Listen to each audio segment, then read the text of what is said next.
Assalamualaikum warahmatullahi wabarakatuh. Nama saya Devika Rahmawati dari kelas 5B, mata kuliah teori akuntansi, ingin mempresentasikan mengenai bab 9 pada buku Scott, yaitu tentang an analysis of conflict atau analisis konflik.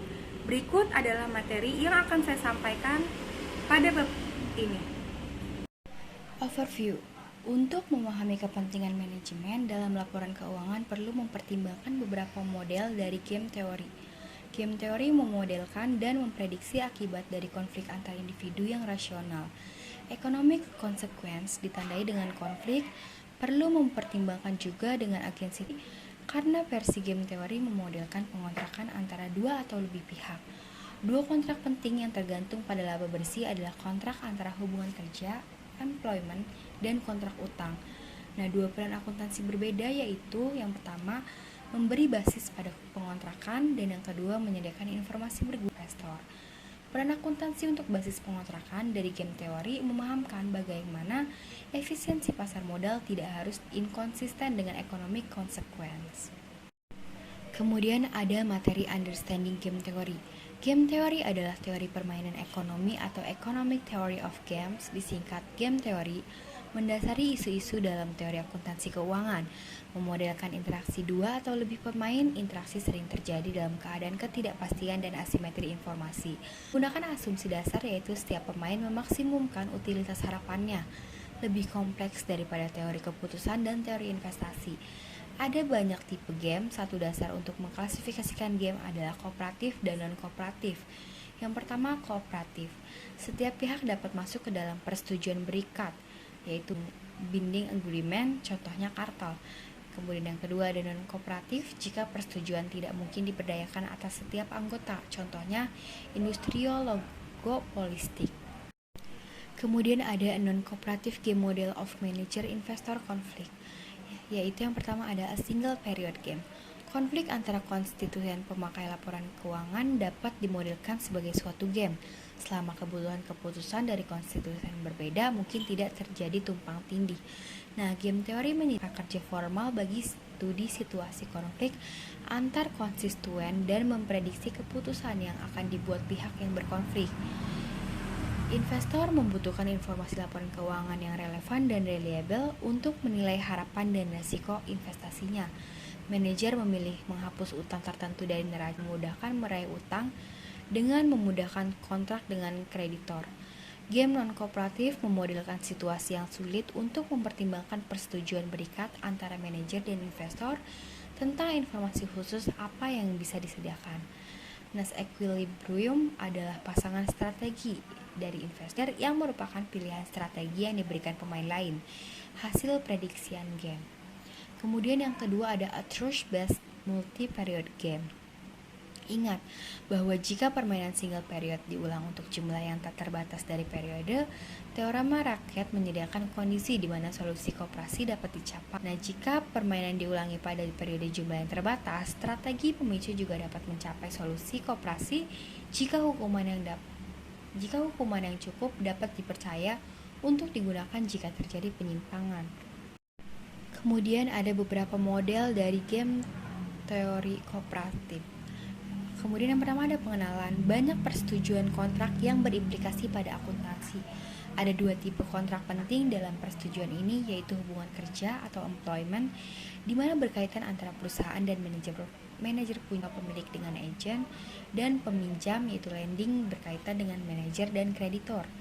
Sebenarnya teori keagenan memiliki karakteristik game kooperasi dan non-kooperasi. Kedua pihak tidak secara spesifik setuju untuk mengambil tindakan tertentu, bukan tindakan termotivasi oleh kontrak itu sendiri. Namun masing-masing pihak harus komitmen untuk kontrak yang membutakan dirinya untuk bermain sesuai aturan. Misalnya diasumsikan bahwa manajer dalam kontrak kerja tidak akan berpakaian dengan total laba perusahaan dan kepala untuk yurisdiksi asing. Komitmen tersebut dapat diberlakukan oleh sistem hukum dengan menggunakan ikatan atau pengaturan escrow dan dengan perilaku etis dan reputasi pihak kontraktor. Kemudian yang kedua ada agensi teori, sebuah kontrak kerja antara pemilik perusahaan dengan manajer. Kita mulai dengan periode pemilik manajer.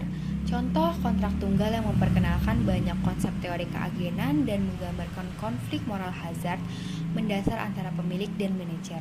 Bagian menggambarkan bagaimana pemilik dapat merancang kontrak kerja untuk mengendalikan moral hazard. Kemudian ada direct monitoring, yaitu jika pemilik mengamati manajer dalam memilih tindakan terkait dengan biaya, ini akan memecahkan masalah tersebut. Sebuah kontrak di mana pemantauan langsung adalah mungkin disebut dengan first best, itu pemilik utilitas dicapai maksimal dan memberikan agen utilitas reservasinya. Kemudian ada indirect monitoring.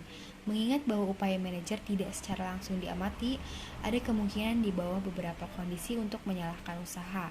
Give the manager a share of the profit, akhirnya sampai pada apa yang alternatif yang paling efisien adalah kontrak pertama terbaik adalah tidak dicapai. Ini adalah untuk pemilik memberikan manajer bagian dari kinerja perusahaan, namun pemilik segera berlari ke problem. Hasilnya adalah tidak sepenuhnya diamati sampai periode berikutnya, namun manajer dikompensasi pada akhir periode berjalan. Kemudian ada keuntungan informasi manajemen. Yang pertama ada manajemen laba. Yang pertama ada keuntungan tidak observable oleh manajer hingga periode yang akan datang. Kemudian di mana ia akan mendatangkan laba bersih pada periode ini yang observable oleh kedua pihak dipandang rancu tidak bias tentang keuntungan mendatang. Kemudian ketiadaan manajemen laba juga dapat meningkatkan efisiensi pengontrakan dengan menurunkan keraguan melalui pengukuran yang ditingkatkan. Yang kedua ada prediksi positive accounting theory, yaitu manajer sering menyusun laporan keuangan dalam manajemen laba yang memungkinkan pemahaman lebih baik tentang peran laba neto sebagai ukuran kinerja.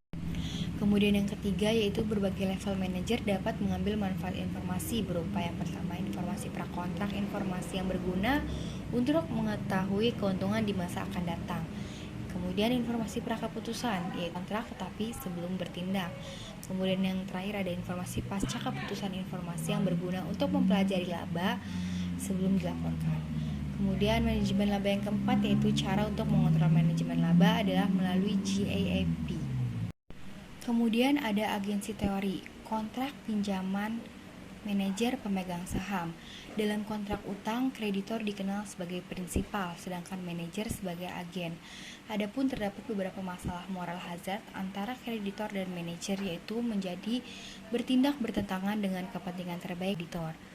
Kreditor rasional akan mengantisipasi perilaku manajer tersebut dan memunculkan tingkat bunga yang mereka minta untuk dana yang akan dipinjamkan.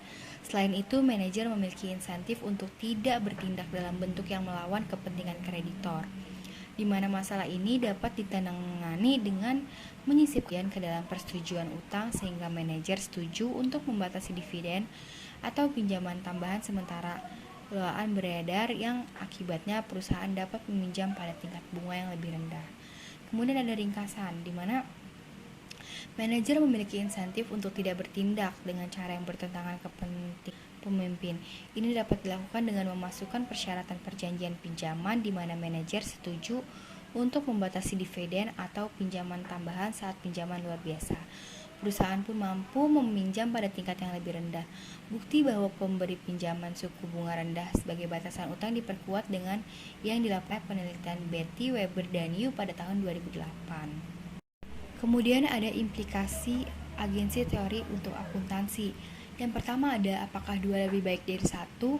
Dalam sebuah makalah secara luas direferensikan. Holmstrom pada tahun 1979 memberikan lanjutan dari agensi model untuk memperhitungkan ukuran yang lebih dari satu kinerja. Holmstrom juga menunjukkan asalkan ukuran kedua juga dapat diamati dan menyampaikan beberapa informasi tentang upaya manajer luar terkandung dalam ukuran pertama. Kemudian yang kedua ada kekakuan kontrak. Agensi teori mengasumsikan bahwa pengadilan memiliki kewenangan untuk menegakkan ketentuan kontrak dan mengadili sengketa, sedangkan pihak kontrak bisa saling bersepakat untuk mengubah ketentuan-ketentuan kontrak menyusul realisasi tak terduga dari keadaan alam. Kemudian ada rekonsiliasi teori pasar efek efisien dengan konsekuensi ekonomi. Keselarasan ini menjelaskan kenapa kebijakan akuntansi memiliki konsekuensi ekonomi meskipun ada implikasi dari teori pasar efisien sekuritas. Di bawah teori efisien pasar sekuritas, hanya kebijakan akuntansi yang mempengaruhi arus kas diharapkan menciptakan konsekuensi ekonomi. Argumen berbasis kontrak yang telah kami berikan untuk konsekuensi ekonomi tidak tergantung pada pilihan kebijakan akuntansi yang memiliki efek arus kas langsung. Sebetulnya itu adalah kekakuan yang dihasilkan oleh penandatanganan kontrak yang tidak lengkap yang menciptakan kekhawatiran manajer dan yang mengarah ke intervensi mereka dalam proses penetapan standar. Kemudian masuk ke referensi PSAK dan jurnal yang berkaitan dengan an analysis of conflict. PSAK yang berkaitan dengan analisis konflik yaitu PSAK nomor 7 revisi tahun 2015 tentang pengungkapan pihak-pihak berelasi. Pengungkapan kompensasi manajemen kunci di laporan keuangan merupakan pengungkapan wajib yang tertera pada PSAK nomor 7. Kepemilikan manajerial dan kepemilikan instal pada suatu perusahaan dapat meningkatkan fungsi pengawasan dan menyamakan kepentingan antara agen dan pemegang saham. Adapun jurnal yang berkaitan dengan analisis konflik yang saya ambil yaitu jurnal yang berjudul Analisis Konflik Agensi Teori dan Pengaruhnya Terhadap Kebijakan Dividen pada Perusahaan yang tergabung dalam LQ45, studi kasus tahun 2011 sampai 2015. Dalam penelitian ini dijelaskan bahwa konflik keagenan muncul karena manajer cenderung memiliki banyak laba yang ditahan sedangkan pemilik saham menginginkan tingginya dividen yang dibagikan. Maka kepemilikan manajer atas saham perusahaan atau insider ownership akan memengaruhi kebijakan dividen karena apabila jumlah saham insider ownership meningkat, maka mereka akan bertindak dengan lebih hati-hati karena mereka akan ikut menanggung konsekuensi dari tindakan yang mereka lakukan. Sehingga hal ini akan menurunkan masalah keagenan. Jika masalah keagenan sudah turun karena peningkatan jumlah saham yang memiliki insider ownership, maka dividen tidak dibayar pada rasio yang tinggi. Nah, pernyataan yang tadi sesuai dengan hasil analisis regresi yang dilakukan bahwa tingkat kepemilikan saham oleh manajerial atau insider ownership mempunyai pengaruh yang signifikan terhadap kebijakan dividen. Dalam pengujian ini, pengaruh insider ownership terhadap kebijakan dividen bersifat negatif. Teori yang menyatakan bahwa perusahaan yang kepemilikan saham oleh manajemennya tinggi akan cenderung membagikan dividennya rendah. Dengan demikian, dividen bisa dijadikan sebagai salah satu mekanisme penurunan masalah keagenan. Kemudian selanjutnya yaitu ada kesimpulan dari analisis konflik. Teori konflik memungkinkan rekonsiliasi pasar sekuritas yang efisien dan konsekuensi ekonomi. Alasan mengapa kebijakan akuntansi dapat mempengaruhi manajer dan kesejahteraan perusahaan harus dipertimbangkan dengan cermat. Ketika manajer masuk ke dalam kontrak pinjam pemberi pinjaman, implikasi serupa untuk manajer dan kesejahteraan perusahaan terjadi. Yang pertama ada implikasi teori keagenan, yaitu bahwa laba bersih memiliki peran dalam kinerja memotivasi dan manajer pemantauan. Dapat dikatakan peran ini sama pentingnya dalam masyarakat sebagai fasilitasi operasi yang fasilitas yang tepat dari pasar modal dengan menyediakan informasi yang berguna bagi investor. Kemudian yang kedua, laba bersih bersaing dengan ukuran kinerja lain, seperti harga saham. Jika akuntan dapat meningkatkan ketepatan dan kepekaan yang dibutuhkan untuk mengukur kinerja yang baik, mereka mungkin mengharapkan untuk melihat peningkatan laba bersih dalam neraca kompensasi manajer. Kemudian yang ketiga, jika mencapai hal ekstrim, kelalaian manajer memungkinkan terjadinya manajemen laba dengan menghasilkan imbalan rendah untuk pemilik. Pengeluaran laba manajemen adalah biaya yang tidak efektif. Nah, sekian yang bisa saya sampaikan mengenai bab 9 buku Scott tentang materi analisis konflik. Kurang lebihnya mohon maaf. Wassalamualaikum warahmatullahi wabarakatuh.